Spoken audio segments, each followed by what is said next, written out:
Hello दोस्तों, आज हम देखते हैं कि भोजपुरी इंडस्ट्री के सुपरस्टार सिंगर आज से करीब 8 से 10 साल पहले किस अंदाज में गाना गाते थे और अब किस अंदाज में गाते हैं। इस 8-10 साल के दौरान कितना बदलाव हुआ है हमारे भोजपुरी सिंगरों में, आज हम इस वीडियो में यही देखने वाले हैं। इस लिस्ट में हम भोजपुरी के टॉप 10 सिंगरों को शामिल किए हैं और इस वीडियो में हम आपको यही दिखाएंगे कि पहले कैसे गाते थे और अब कैसे गाते हैं। वीडियो बहुत ही इंटरेस्टिंग है, इसलिए पूरा एंजॉय करते हुए देखें। और हाँ, चलिए अस्त्र को सब्सक्राइब भी कर दें। नंबर 10 नीलकमल सिंह।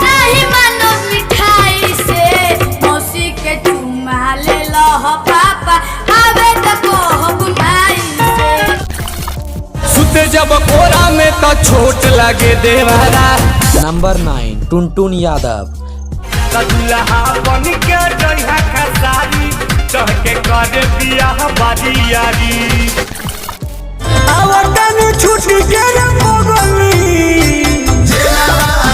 नंबर 8 अरविंद अकेला कल्लू।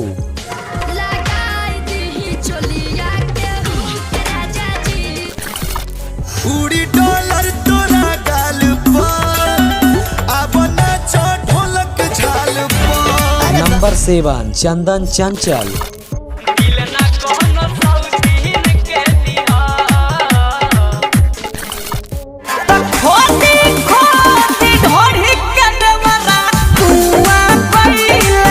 नंबर 6 प्रमोद प्रेमी यादव। दोनों गलिया पदार्थ के निशानिया हो, बतावा चुमा के करली हला कि पावते नवका भतार प्यार मोर गइल का। नंबर 5 अंकुश राजा। रानी तनिका सटा के कमरिया हो मजा लेला। सूट पायर के साड़ी पभतर के। नंबर 4 राकेश मिश्रा। ए राजाऊ घरे आइबो कि ना आइबो तो देहिया छुआहू न दे राजा पूछऊ न दे। नंबर 3 रितेश पांडे। गोरी रात्रि के खेलनु ह कवन खेल अभिले महके करुआ दिल। हम तो तेरे आशिक हैं सदियों पुराने, चाहे तू मान ले चाहे न मान।